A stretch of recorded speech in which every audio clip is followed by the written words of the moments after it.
Okay, so to understand more here, we will talk about the principle of operation. So in LORAN C, again, is a hyperbolic navigation system.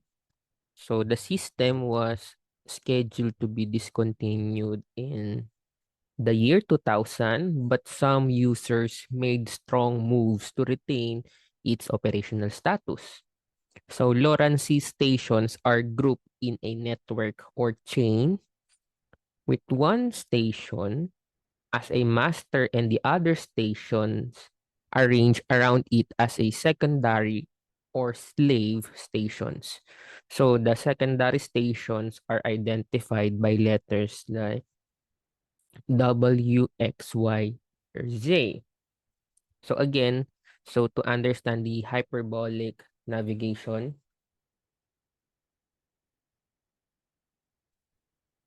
like I said, there is a master station and a slave station. So they will produce signal, a hyperbolic signal. Yeah. And then the other one will produce also a signal. Yan. Di lang kita pero color green yung isa.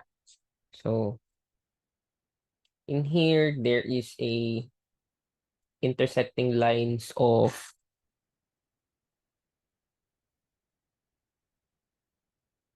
the signal. So example, you are located here sa part na to. Ayan. So from the master station, magsisend yan ng signal and then from the secondary, one by one naman yan. Merong time delays. So you will uh, see or project kung nasan ba talaga yung mismong aircraft. Ayan.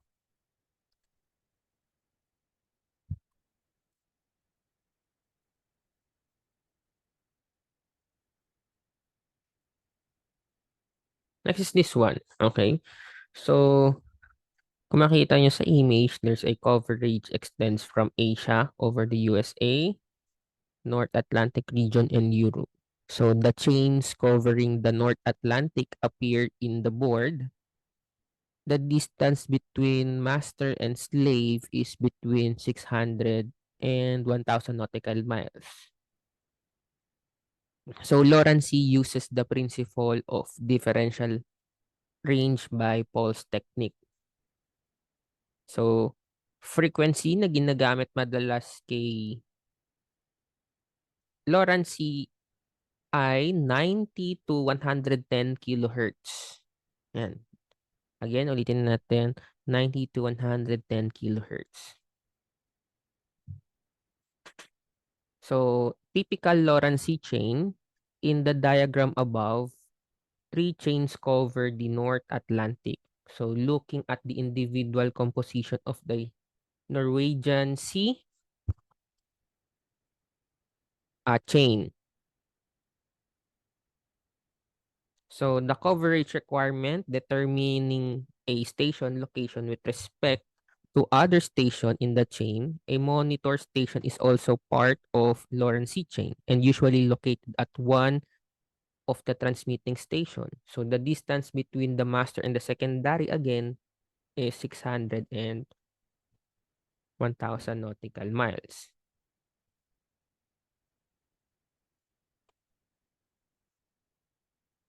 Yan. So kung makikita nyo dito, example lang is yung station,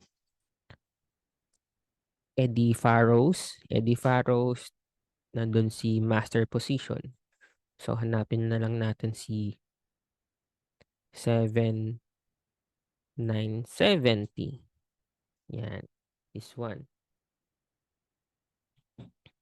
And yung mga slave niya or the secondary stations niya ay si Silt, Bo, Sandor, and John Mayen, which the designation from 7790X,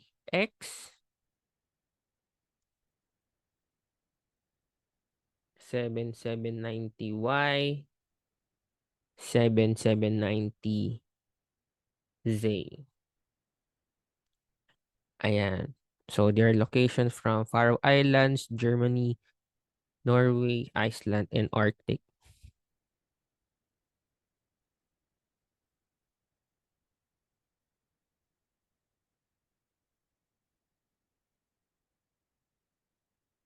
So, ulitin natin, no? Low frequency signals travel as surface wave.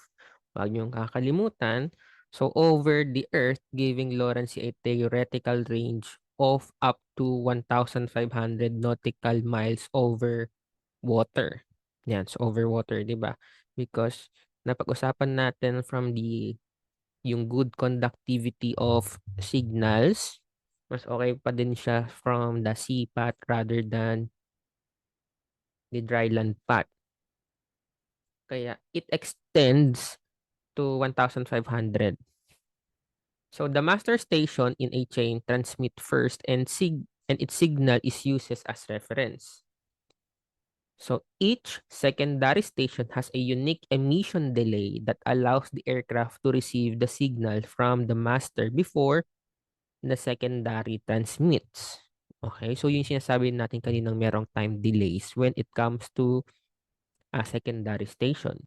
So when the LORAN C is nakaset na sa aircraft, okay, magsisend yun ng magsisend si master station ng specific signal like yung sa 7970 and then magkakaroon ng time delay a few seconds or microseconds and then ang magsisend naman ng signal is si either X, Y, Z.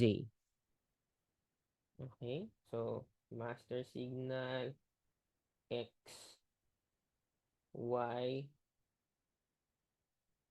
Z. Ayan. So, kung nakita nyo, ganyan sila mag-send ng signal.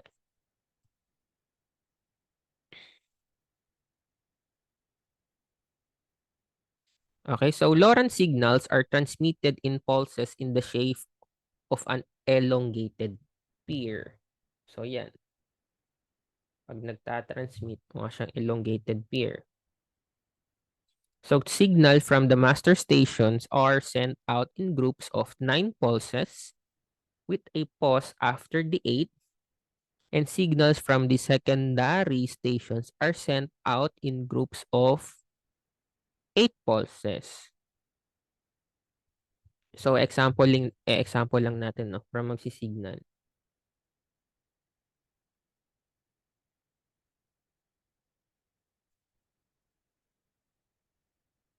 Ayan.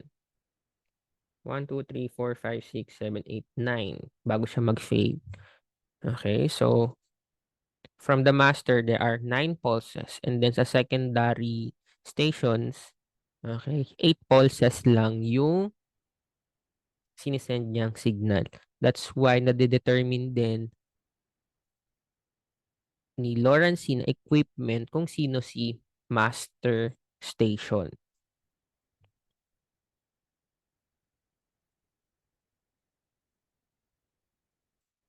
So, in Lorentz transmission, all the master and slaves transmission of the same frequency of 100 kilohertz. To ensure that there are no chain identification problem, each chain is allocated a specific PRI or tinatawag na pulse repetition interval. So, the time that elapsed from the beginning of one master pulse group to the beginning of the next is different for each LORAN chain. So, kanina nabanggit natin si 7970. So, yan yung isang group ng chain which is madedetermine sila na sila ito. Nandito. Ayan yung isang chain. And then, yung isang chain na yan, tinatawag din silang GRI, group repetition interval. Sila yung isang group. And then, para sinasabi nga is to ensure that there are no chain identification problem, which is this one ay kaparehas nito, merong specific na PRI sila. Yung tinatawag na pulse repetition interval.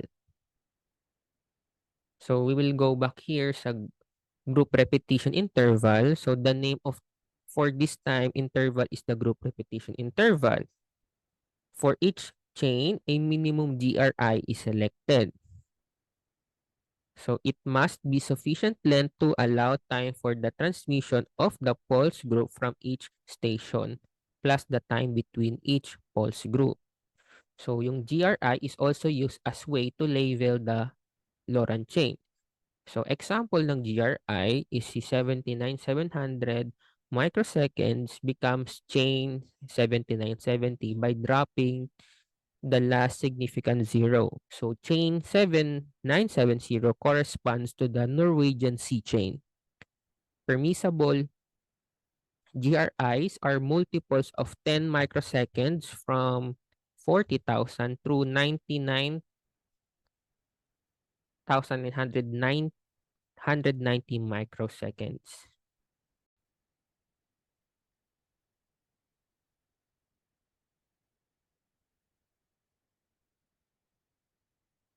So in each chain sends its pulses a specific group repetition interval. There are several different intervals. So each is a few hundreds of microseconds less than 50,000, 60,000, 800, 80,000, 90,000, or 100,000 microseconds. So example, you have 49,900 microseconds known as 4990. The next is 59,300 microseconds known as the station 5930. So the operation using the principle of differential range by pulse technique is necessary to look at the way an operator decipher the system. So weather or static build-up can affect the transmission. The multi-pulse system minimize the problem of low-frequency long-range transmission.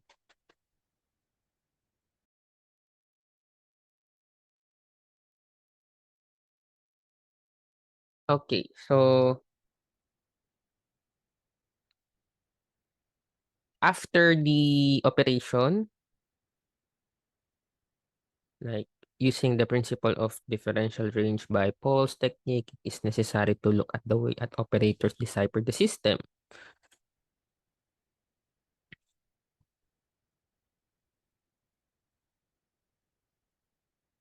So here's the explanation of the group repetition interval. So kung makikita nyo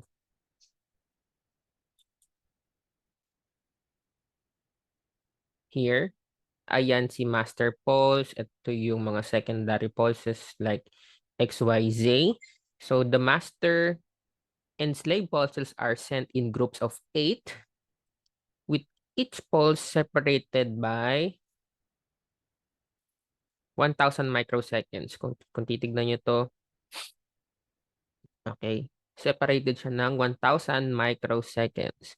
So the master pulse identified by an extra pulse which is transmitted 2,000 microseconds after the main group. Now here, so to identify it, na siya ay isang master station, okay, 2,000 microsecond yung pang 9th pulse niya. So the pulses are then summated to give one strong pulses. Each pulse is between 180 to 180 and 270 microseconds long. So ulitin natin, okay? The operator will distribute the train of pulses shown above. So example, master from master, send na si secondary from X, Y, and Z. Then the operator looks at the chain and chooses the two slaves that will give the most accurate fix. At the same time, the master is gated to align the timing of the system. So once the system has been gated, the match of the receiving signal is carried out to match the cycle. So the measurement of time difference between the master and the relevant slave is obtained from the pulse. So the third cycle is always used as this is never contaminated by returning sky wave once it has been identified. So for 1000 1000 sorry 100 kilohertz radio frequency, the period is 10 microsecond, which is also accuracy obtainable. So ulitin natin, no, para to identify natin. So ayan si master, ito yung dalawang slave. Mag-fall na lang tayo sa dalawang slave.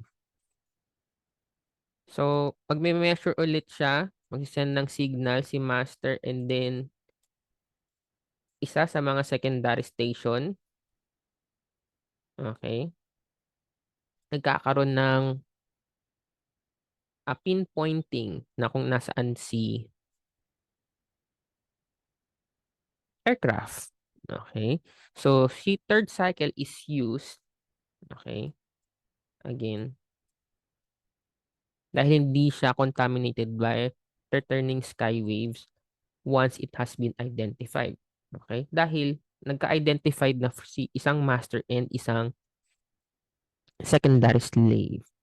So, once nang pumalik naman itong pulses, pabalik,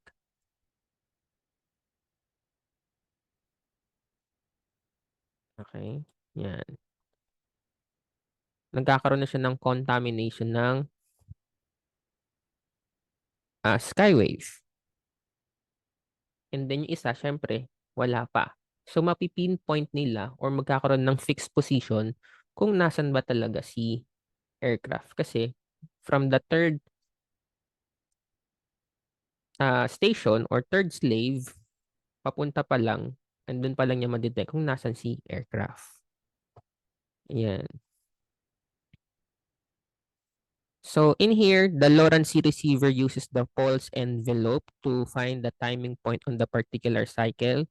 So if the pulse is distorted due to a poor signal, for instance, the cycle tracking point may jump to the next pulse, causing an error.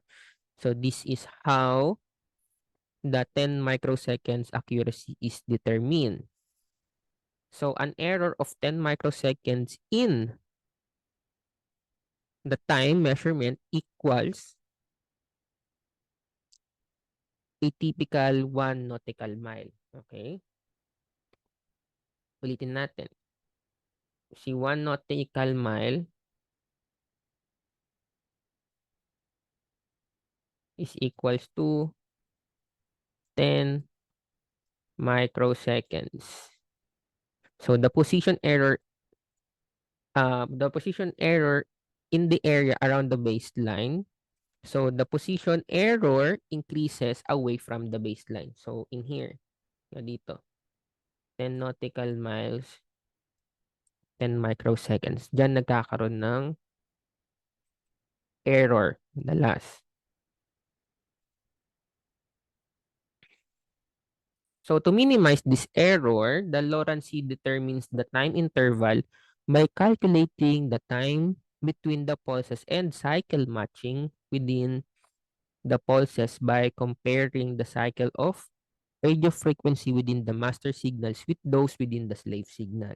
So this make it possible to determine the time interval to an accuracy of 10 microseconds. So the measured difference depends on the aircraft position in the relation to the master-slave pair. So,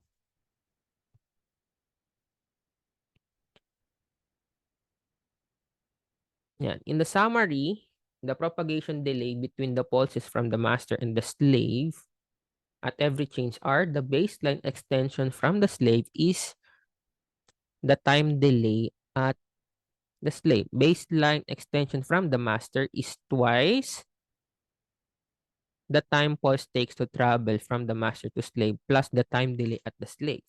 And the baseline bisector is the time of travel of the pulse to the slave plus the time delay at the slave. So all other propagation delays are between the above figures. So para naman kahit maintindihan natin ng kaunti,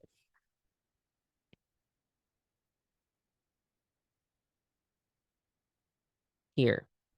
Ulitin natin, ah. The measured difference depends on the aircraft position in the relation to the master-slave pair. So, on the slave baseline,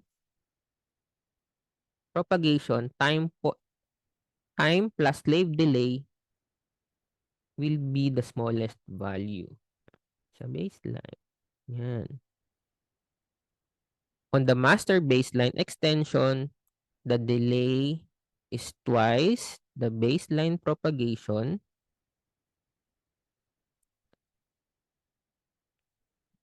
propagation time plus the slave delay and will be the largest value. So the area in the vicinity of the baseline extension is not a good line of position area due to spread of the hyperbola and the high risk of ambiguity. So each pulse within the group may have its radio frequency cycles organized in the pattern of regular or inverted pulses. So, nagkakaroon ng phase coding. So, the receiver distinguish the master signals from secondary stations and also helps to reduce the skywave and noise interference.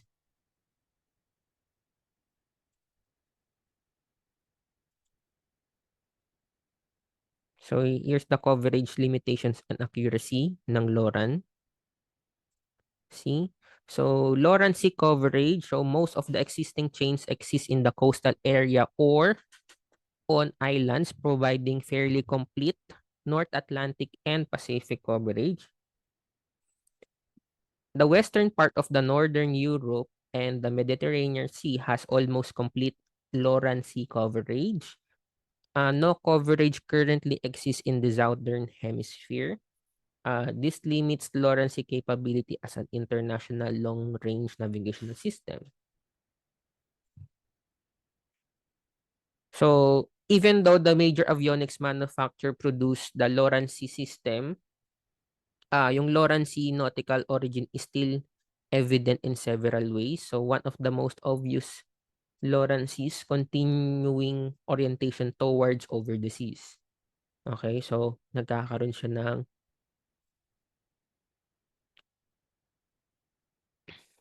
orientation towards over water areas.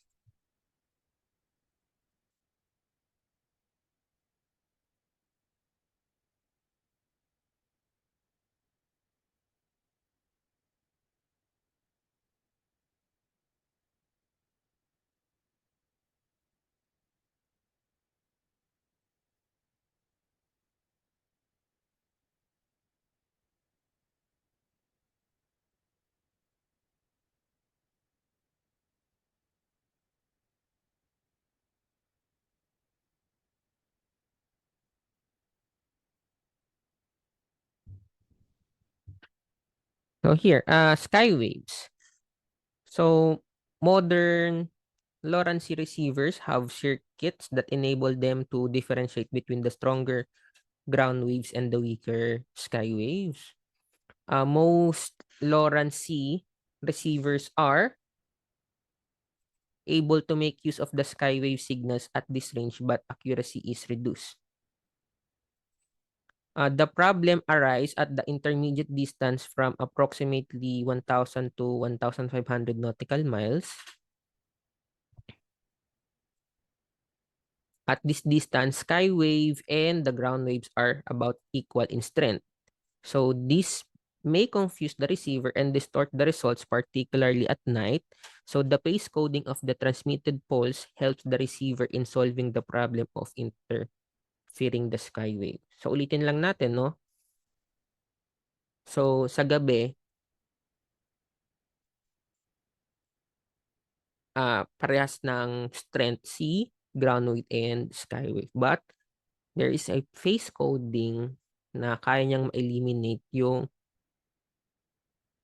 pagtatransmit ng pulses to the receiver. So, up, and then ito pa nga, the up to distance of 1,000 nautical miles, the transmitter, the ground waves dominates and receiver can fairly easily distinguish ground waves from sky waves. So, at greater distance, However, usually over 1,500 nautical miles, the ground waves become so weak that the sky waves begin to dominate. So ulitin lang natin, si ground waves kasi umabot lang siya ng 1,000 nautical miles, nagkakaroon lang siya ng extension from 1,500 nautical miles. And then, more than that, humihina na si ground wave. So the ground wave is more stable and reliable than sky wave and preferred for navigational purposes. When it comes to static disturbance, so the modern LORAN C receiver constantly monitors the signal to noise ratio or SNR. The SNR is a ratio given by the signal received divided by noise due to static or other disturbances. So when it comes to static disturbance, yung precipitation, static causes electronic noise and the noise causes the SNR to drop. So all LORAN C's receivers normally pick up when flying through the precipitations can seldom be completely eliminated, but it can reduce by airframe grounding and installing a static discharge wicks. Okay, so ulit natin in aircraft, ito yung wings. Okay, merong sa mga dulo ng wings, merong static discharge wicks na tinatawag wicks, like John Wick. Ayan. So, it completely reduced the static causes to the aircraft. Okay? So, lahat, example lang din yung mga static discharge wicks. Pag merong mga thunderstorms, tinamaan yung eroplano mo ng kidlat, okay, to avoid interference or other electrical malfunctions in the aircraft, diyan lumalabas yung electrical charge na tumama sa aircraft, dun sa may wicks. Kaya pag naputol yan, yung wicks na yan, ibig sabihin, nagkaroon ng static discharge sa aircraft. Yan. So other electrical disturbance such as those produced by thunderstorms may also have the influence on LORAN C accuracy.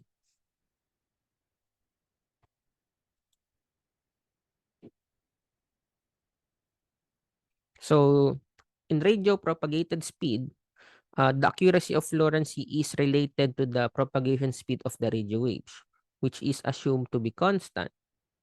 So the speed of radio waves is influenced by the factors such as time of day, the season, and especially by different kind of terrain. So LORAN C was designed as an overwater system, and all of the assumption as the signal speed and transmission are based on signal propagated over seawater. That's why nagkakaroon ng difference in speed when nagta-travel si LORAN C through the land because more likely ginagamit siya on over the seawater. All position calculations based on signals propagated over land have slight errors. Ayan, katulad ng sinabi ko. Modern LORAN C receivers have compensating circuits called additional secondary factor circuits to correct for this condition. So all of the propagation errors are usually not significant. They only affect the accuracy slightly and within the predictable limits. So the pilot should be aware that peak accuracy can only be obtained with LORAN C when operating over oceanic areas using signals from transmitter situated on islands or coastal region.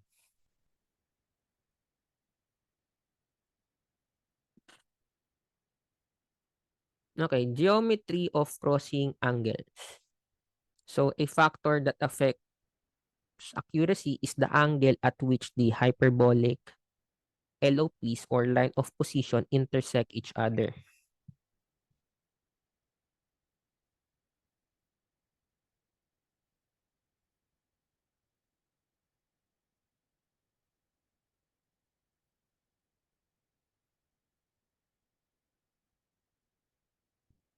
So a 10 microsecond change represents approximately 1 nautical mile close to baseline compared to 8 nautical miles near the baseline extension. So all line of position that crosses at 90 degrees angle produce small square areas of position between the hyperbola or hyperbolae. So LOP that cross an oblique angle produce large and diamond-shaped areas between the hyperbolae. So, ulitin natin yung nangyayari kay hyperbolic. So, this is the baseline. Okay. Hyperbola.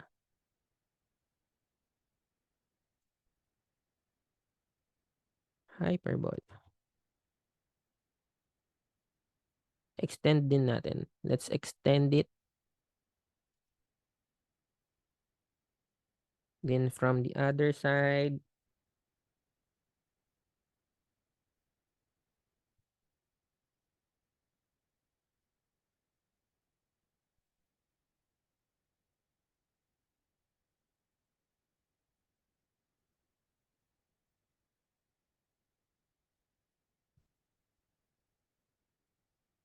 so ulitin natin, no?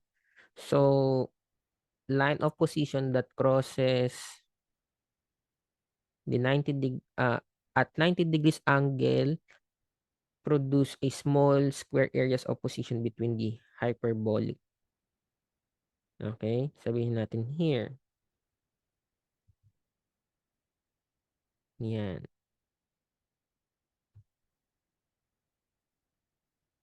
And then, once the line of position that crosses oblique angles produce large diamond. Mga nasa bandang dulo na yun. Ito. Diamond. Ayan. So, furthermore, the distance from the LORAN stations affect the accuracy by increasing the distance between the LOP. So, that's affect the signals. Pag lumalayo na, nagkakaroon ng ah, ibang accuracy or slightly error. So, this distance both increase since the hyperbola is spread with a distance increase from the baseline due to ambiguity, the area and the baseline extension is not usable for Lorentz navigation even though the aircraft may be close to the station.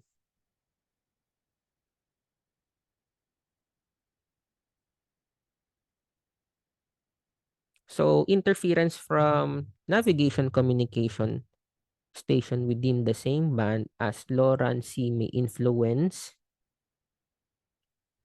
Lorentz accuracy to cope with interference from other transmitter within the same band. The manufacturer install notch filters. Okay. Notch filters at the receiver input. So, you see, notch filters, sinasabi is to reduce the interference from the transmission on adjacent frequencies. So, para matanggal lahat ng interference or ma-reduce yung interference, nilalagyan ng notch filters kay the receiving stations. So, the use of Lorentz was more complex before the introduction of new electronic processors. Signals from the master and the secondary stations were presented on the horizontal trace of the cathode ray tube. So, yung cathode ray tube, kung alam nyo yung sa TV, Okay, ganun yung tawag dito, ganun yung naka-install. So, example lang din yan. Ito, naka-cathode ray tube to eh. Mga medyo sinauna pang, parang sa in short, TV. So, and appeared initially as vertical blips on the linear time base. So, the cathode ray tube displayed the master and the secondary pulses. So, the operation electronically moved the two pulses and compared them, reading the time difference between the master and the secondary pulse as the distance x. So, this distance corresponds to the hyperbolic line of position. So, the operator plotted this line of position on LORAN chart that had all hyperbolic lines drawn on the process was repeated to find another line of position by using another master and secondary pair in the chain.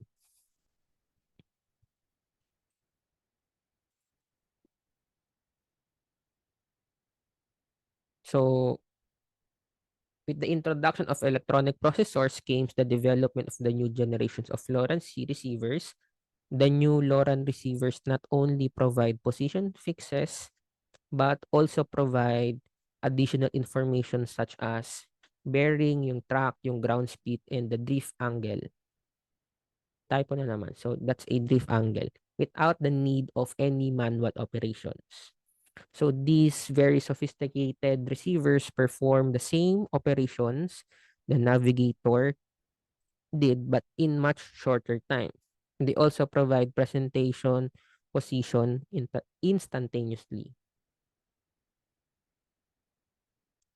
So, there are also more expensive and sophisticated CDUs. Okay, so ano ba yung CDU?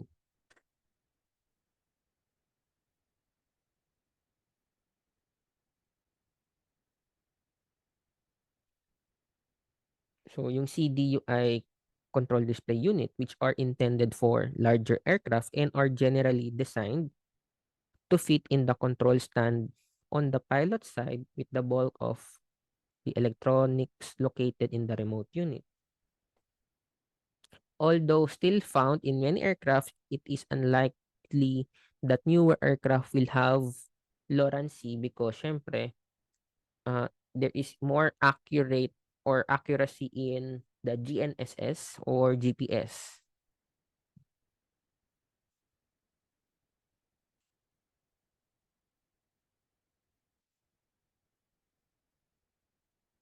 So, the use of LORAN C, currently, nung una sinabi natin 28.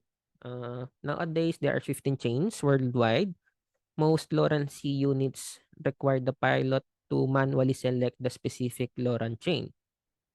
So the pilot used to tune the desired chain. For instance, the GRI for the Norwegian Sea is 7970.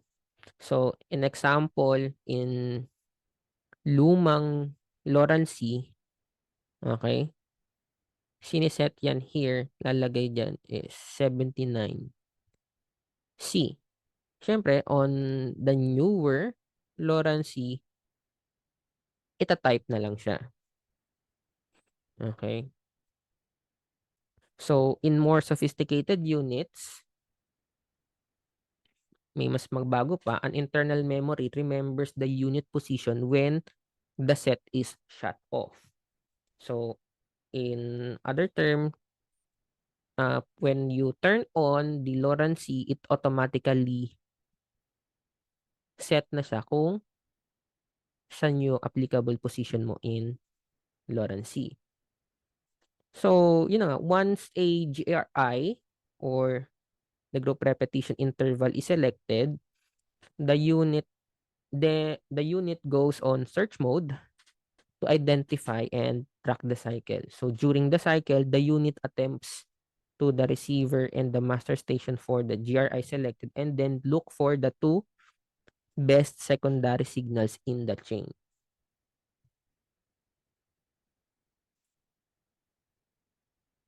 So in LORAN C, can provide point-to-point navigation guidance with great reliability and accuracy and easy to use. So specific procedures vary from unit to unit, but essentially, once na na-establish mo na yung point of origin, the pilot can easily determine the route between the waypoints points and yun na yung pinakasusundan niya. So using the additional information provided by the unit.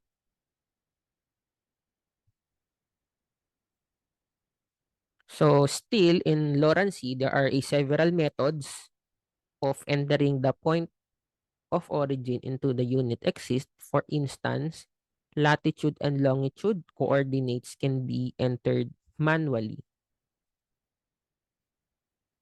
Example ito. Pero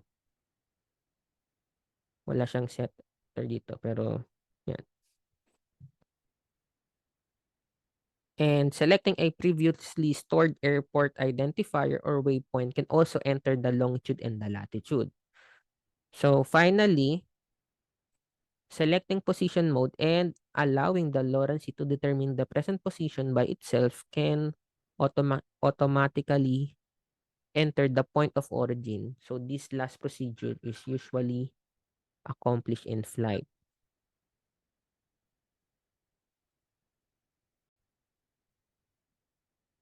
So in LORAN-C navigation, so once you entered the present position or the designation is entered, either the longitude or latitude coordinates, or if you have a waypoint identifier,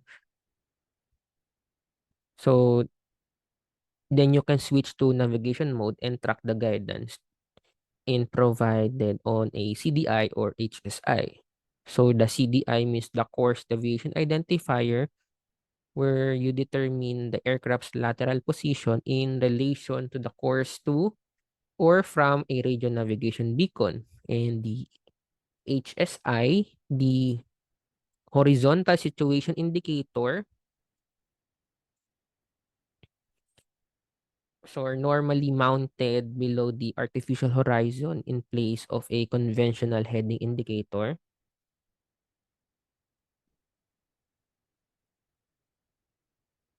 And the dedicated LORAN instrument.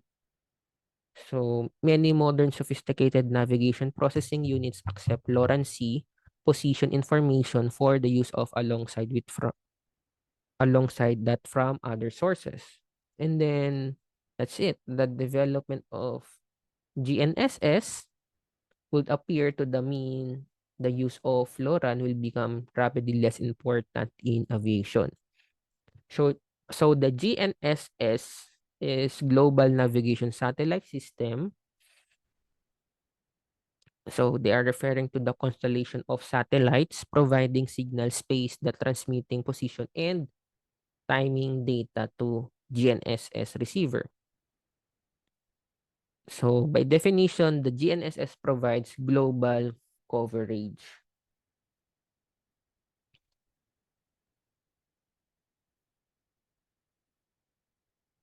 The transmitter fault indication, so the ninth pulse in the master transmission can be coded to indicate a variety of problems. Normally, the blink is the Morse code letter R.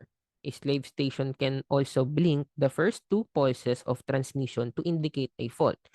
So using the blink codes indicates the station is not transmitting, or maybe there's an incorrect place coding, incorrect number of pulses, incorrect pulse spacing, incorrect pulse shape, the time difference outside specific limits. So both master and slave stations blink if either station is operated incorrectly. Range and accuracy. So both range and accuracy can be affected by following the power and accuracy of the ground transmission. So the path of the surface wave, the propagation conditions for skywave, the receiver and area employed, noise in the reception area, the aircraft position in the chain. The approximate daytime range for LORAN In the ground wave, it's up to 1,200 nautical miles over water and 900 nautical miles over land. At sky wave, up to 2,500 nauticals by day and night. In accuracy, okay, ground wave is positive or negative zero point 0.5 nautical miles on 95% of occasions, up to 1,000 nautical miles over the sea. Sky wave should only be used when out of ground wave range. So 10,500 nautical miles at 1,500 nautical miles, up to 20 nautical miles at 2,500 nautical miles. And that's it for the long range navigation system.